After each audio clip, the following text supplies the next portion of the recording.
Okay, so what we're going to look at is how we verify trig identities. I think some of you will like this more than just simplifying because you're going to know what the answer is supposed to be before we start.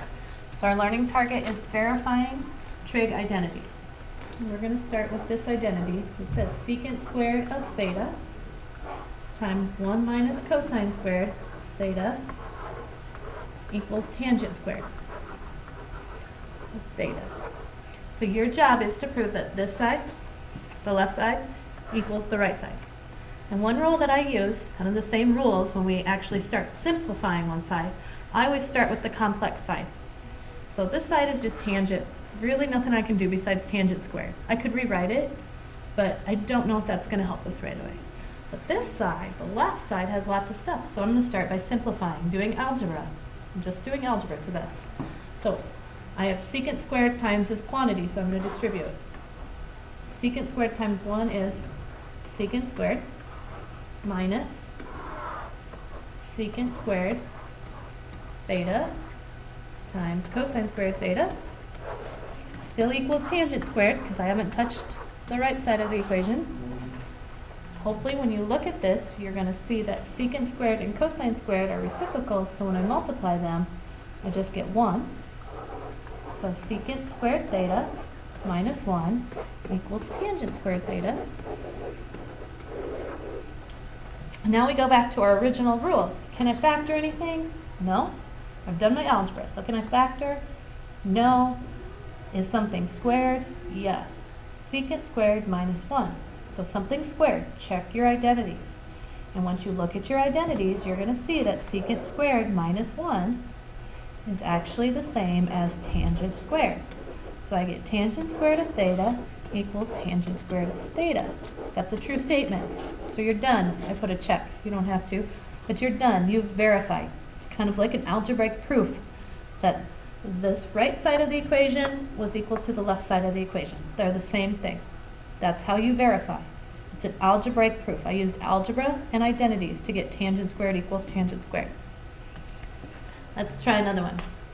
We're going to start with the identity that says cosine of theta over 1 plus sine of theta plus the cosine of theta over 1 minus the sine of theta equals 2 secant of theta. Now, just like before, the right side looks pretty simple. I'm not going to mess with that unless I have to. This side, things looks like a big mess. Now, when we simplify, you would notice that you have two fractions and you're adding them. And in order to add two fractions, you need a common denominator. My common denominator would be 1 plus sine times 1 minus sine. So I got that. Then that means I would have to multiply this cosine right here. I had to multiply both of these times 1 minus sine. So I get cosine times 1 minus sine, that quantity. And over here, in my second fraction, I'd have to multiply both of these by 1 plus sine to get that common denominator. I like to write them as just one big denominator, so that's why I do that. So now I have plus cosine of theta times 1 plus sine of theta equals 2 secant theta still. Still kind of looks like a big mess, but we're going to fix that. Let's start with the numerator. I can distribute. I'm just looking at the numerator. I'm going to distribute here. So I get cosine minus those two, so cosine times sine, plus cosine, plus cosine times sine,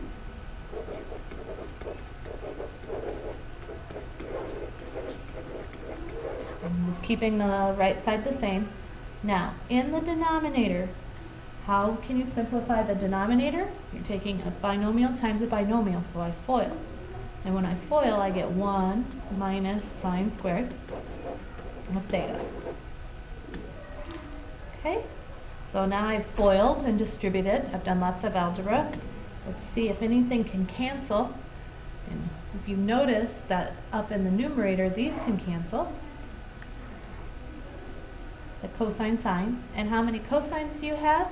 You have 2, so you have 2 cosine of theta over 1 minus sine squared theta equals 2 secant of theta.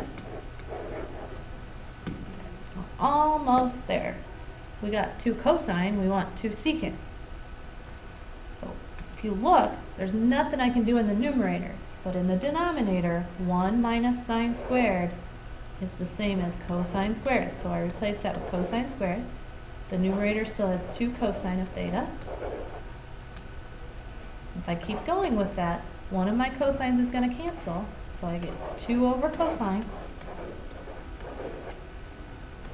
which is supposed to equal 2 secant.